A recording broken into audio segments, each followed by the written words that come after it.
Well, greetings, everyone. Welcome back to the Club Lucky Tiger podcast. And once again, I'm here with James Hills from the mantripping.com website. Last time we saw James, he was on a Norwegian cruise line outside of Canada, Victoria, Canada, I think, Vancouver, Canada. He's in Canada. He's not there now. He's all the way down in Florida.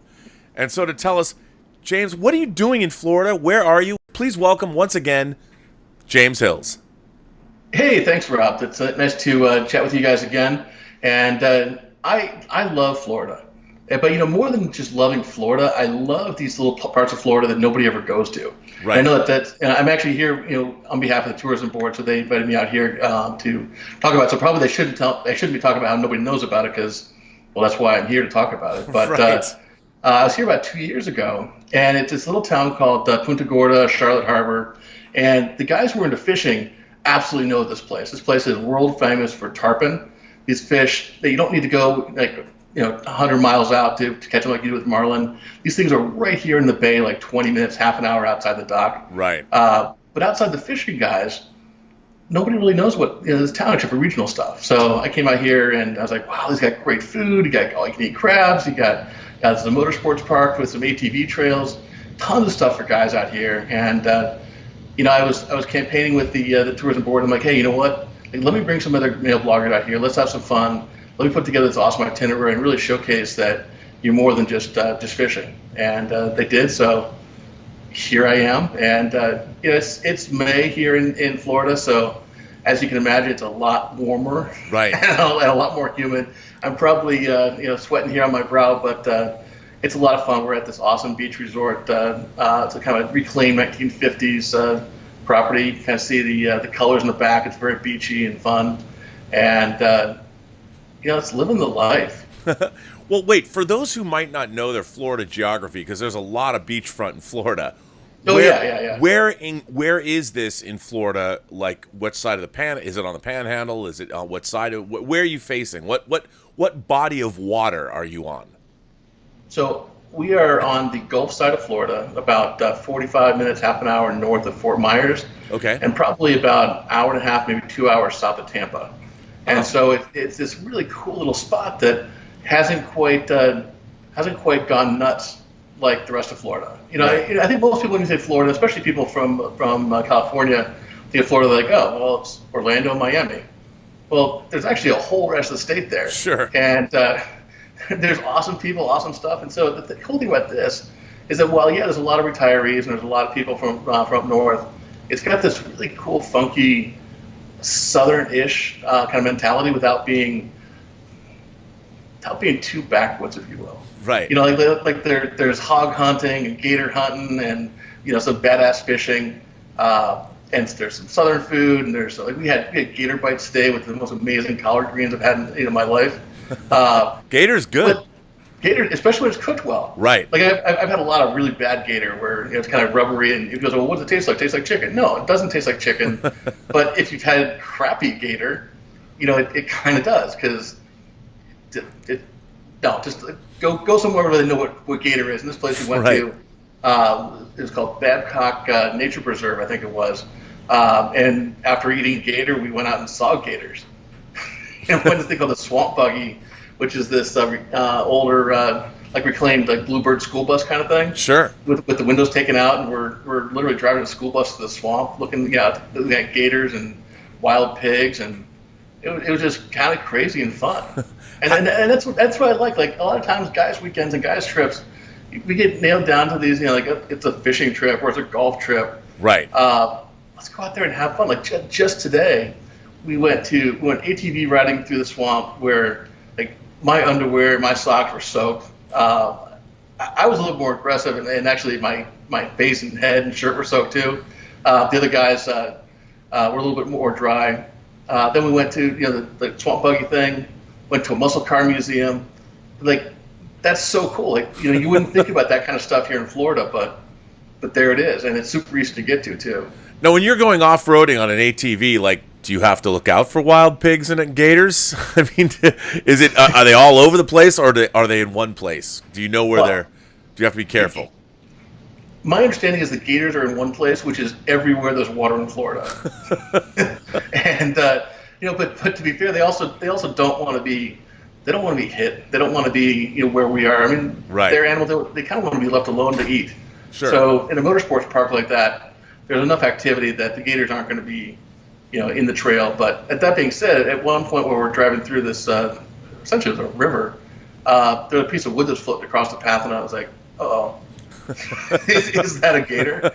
So we paused and looked, and it wasn't a gator, I don't think, but I'm sure there were snakes there. We just didn't see them, and right. We didn't get bit, so I don't know. But it's just that kind of fun stuff, and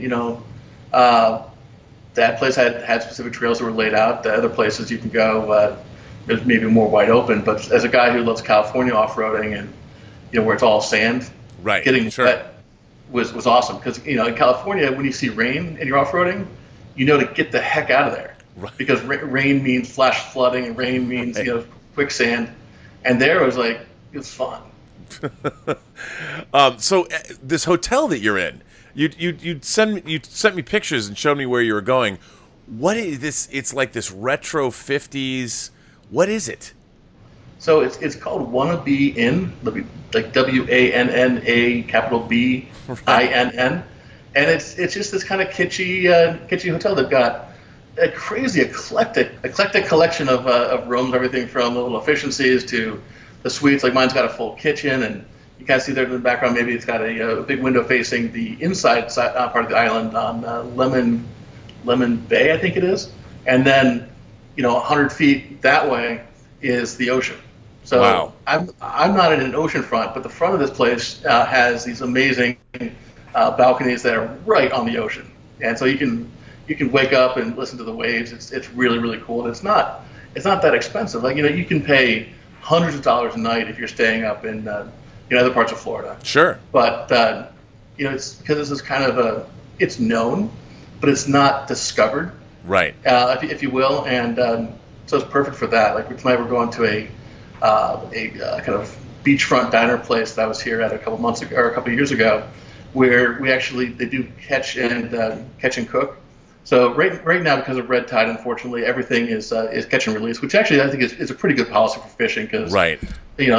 Unless you're hardcore and you have to eat it, like save the fish for everybody else. It's it's a good sport, and that helps the fisheries. But when the fish were more plentiful, you could actually catch the fish, bring it in there, and they cook it up for you, and it was fun, and yeah, something you can't get in other places, because most places are all catch and release now, and this place wasn't, and I suspect it's probably going to go back to having limited catch and release, or catch and keep stuff going forward. But right now it's all catch and release, but that's fine. I mean, the fish that we almost, I'm going to say I caught it, but I didn't land it the other day, which maybe that doesn't count, but since it was over 100 pounds, I kind of, wow, I'm still going to count it, sort of. I'd count it.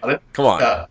So tarpon is something that I hadn't really been exposed to until I came here a few years ago. But there's these giant fish that can get up to over 100 pounds, and where most people are familiar like bass fishing, where you cast yourself out or use your lure, and you pull it in 10 minutes and you go cast again. Sure. These fish are so big and so fight so hard that it could take like a half an hour, 45 minutes to land it. Wow. And a 100-pound fish has been around for a long time, so it knows how to get off the lure. I'm up in the landing chair with my rod, and it's just bending in half, and I'm like, oh man, this son of a bitch is huge. I'm gonna be a hero, because we've been out there for, at that point, probably 4.5 hours, and nobody caught anything. And wow. we're looking at the fish on the fish finder, and we can see the fish are right below us. They just didn't want to bite, and nobody else around. There were probably a dozen other boats around us. Nobody was catching fish. Right. And we finally got one, and this guy just jumps out of the water, and it was such a beautiful one. I'm like, holy cow, because I haven't caught a tarpon before, so I didn't know how big this thing was. I knew it could be big, but I had no idea it was on my line. And of course, when I jumped out of the water, it snapped the line. And the guy goes, "Oh yeah, next time bow the rod so it doesn't snap it." Well, you live and learn, I guess. I guess you could have told me that 5 minutes ago. But that's kind of the fun of fishing, and it was just honestly, if you haven't had the experience of catching or fishing for a big fish, a big game fish, right? it's really difficult to understand how magnificent those fish are. Sure. So when it jumped out of the water, it was fully out of the water, and even though it was 30 feet away from me, because that had probably 60 feet of line on it, Yeah. it was just an amazing experience that everybody should try it at least once. Now, in the Gulf, what kind, I would assume you're a seafood connoisseur, as I am. I mean, I love. I enjoy eating.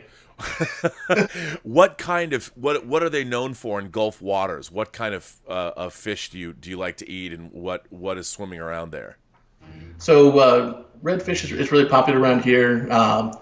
Snook is super easy to catch and super easy to find. And that's the inland here.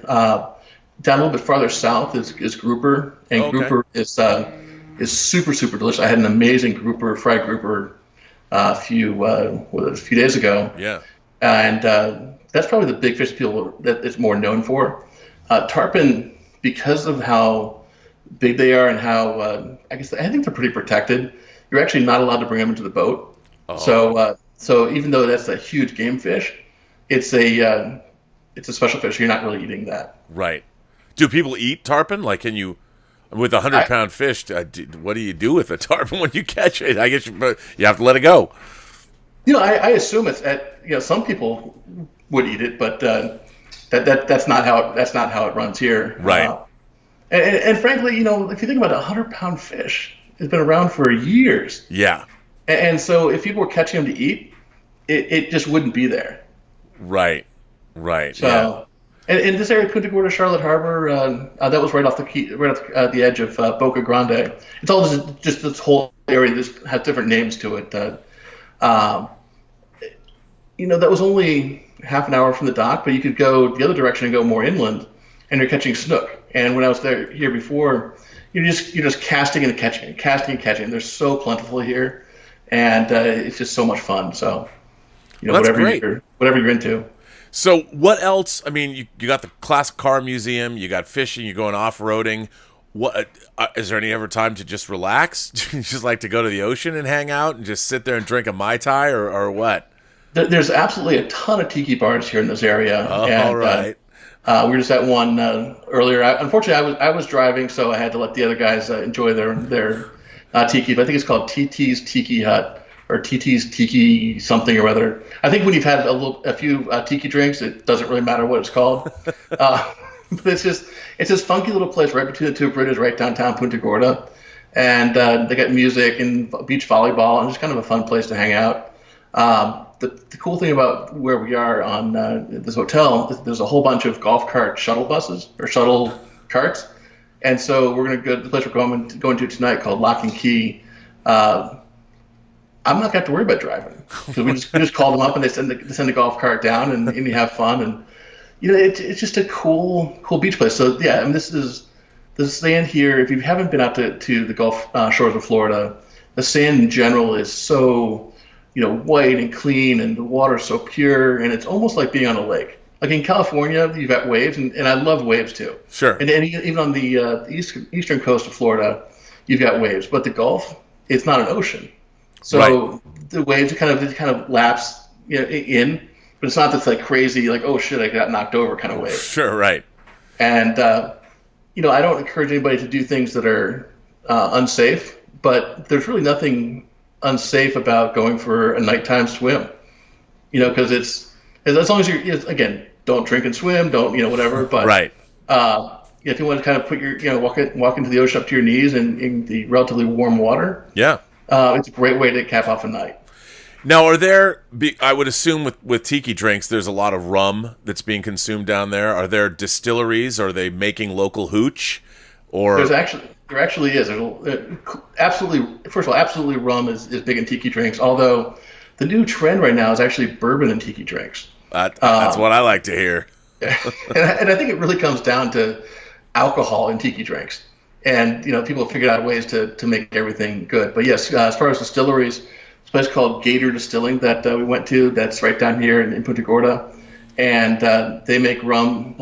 They've done it for I think 3 years now, and they continue to grow bit by bit. And the guy is super cool. he actually apprenticed or learned how to make rum from a distillery in Maui. And, Wow.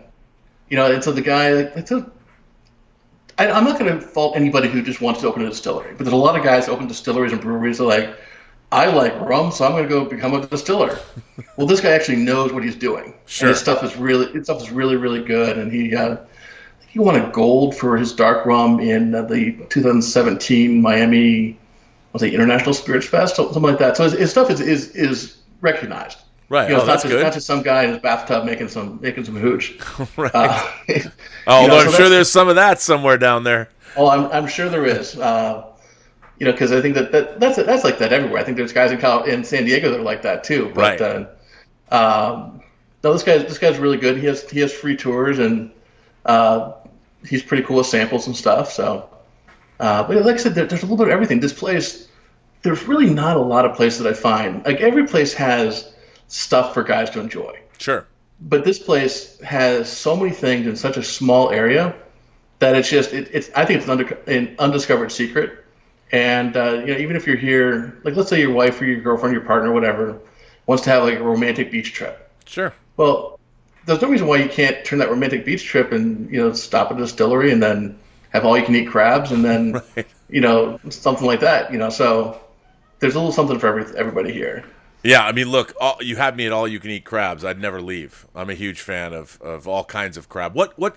I mean, I'm being from Seattle. I'm very familiar with like Dungeness crab and Alaskan king crab. What kind of crabs do they have down there? Is it snow crab? I don't even know. It's blue crab. Oh, okay. And I was totally surprised about that because I used to live in Northern Virginia, and in Northern Virginia you have obviously the Chesapeake Bay blue crabs, and everyone's really famous on that. Yeah. But everybody they overfished it, and so there's really not a lot of the crabs up there like there was. Sure. And even in around New Orleans and the Gulf Coast area there, the crabs are mostly in not swamps, but marshland areas, that kind of stuff. And so you don't think of Florida really necessarily being crab place, but there is here, and because there's some marshland and there's a great crab habitat to the point where they are very proud of telling me that they actually export blue crabs to places up in Maryland. So it is very possible that your Maryland crab cake that you might buy in California is actually using Florida crab. Now watch the Maryland Tourism Board call us here at the podcast and go, hey, wait a minute. Why don't you come up and we'll show you how much crab's up here? Well, I think that sounds like a great idea. Yeah, I know, me too. Mr. or Mrs. Maryland Tourism Authority. I think that we could go up there. We could do an amazing guys weekend in Annapolis. Annapolis is a great place. I don't know if you've been up to Maryland, but no.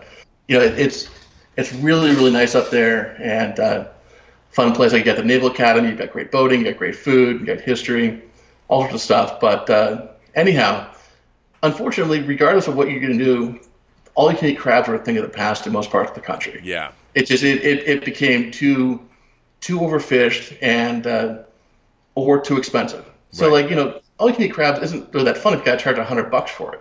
Yeah. But growing up, we went to different places for $20, $30, whatever it was, and you sat on the edge of a dock and you throw the shells over and you just had fun. One of the guys was really into it, and so sitting there with a guy drinking beer, cracking open crabs, and talking about stuff like that's just kind of stuff that I think really allows conversations to happen that wouldn't happen in other places. Right. Sure. And so it's a great way of bonding with people that is different than just a meal. I think if you and I were sharing a hamburger somewhere, or you went to a restaurant and ordered two different entrees, yeah, we'd have a conversation. But once the entree arrives, it's time to eat. Well, eating crab is such a labor-intensive process that Right. while you're eating, you got to take a break. You got to have some sweet tea. You got to do this, do that, and so you don't have the barriers to conversation that you otherwise would. And so I think that kind of stuff is really special. And eating clam bakes are the same way, and oyster bakes are the same way too. Yeah. Well, what I love about crab is for me it's a game because you want to crack open the shells and get the biggest chunks of meat out that you can. So you don't want to lose it. You don't want it to break up. So it's a challenge. It's like a game, and it's fun. In a way, it can be competitive too. Like who can get out the biggest? Like if you got a leg or something, I always love that about eating crab. So Well, it's a task. Absolutely. And the one thing I didn't understand, because I have my way of eating crab, is that really everybody has their own way of eating crab. Right. And, when I mentioned what, the way I did it, and the lady at the restaurant was like, "Oh, well, this is the way we do it." And then I don't know if it was her daughter or a younger lady that worked there. She's like, "Well, this is how I do it." And, everybody ultimately got crab out of the shell. Yeah. But it was interesting because her way was completely different than my way. And are you a hammer guy? Do you hammer it, or do you like to use the cracker and like more of a nutcracker guy and kind of peel it up and then? As far as the claws, I'll use whatever I got, But the last time it was definitely a hammer situation, right?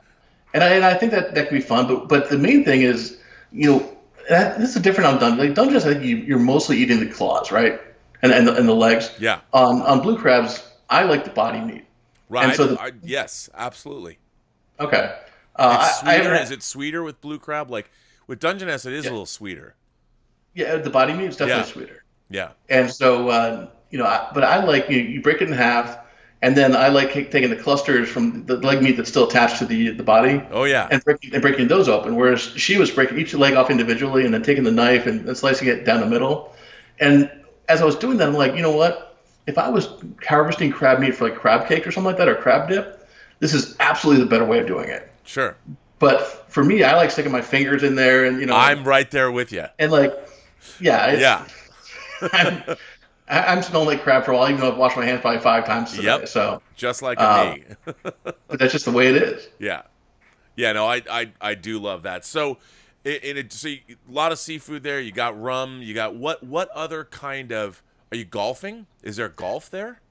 We did not golf today, but yeah, it's Florida, so there's absolutely golf here. Right. There's several golf courses. I was at a golf course a couple of years ago here, and it's nice. It's interesting because they're not really in this area. They're not really resort courses like you'd have in Palm Springs. Sure. But they're very nice courses, and actually the one that I was on, while you're golfing, you're looking at alligators and herons and egrets, and there was a couple bald eagles and stuff. So, and tons and tons of water, obviously, because Florida, like I think the highest point in the state's like 60 feet above sea level or something like that. So, you definitely have all that, and it's super cool.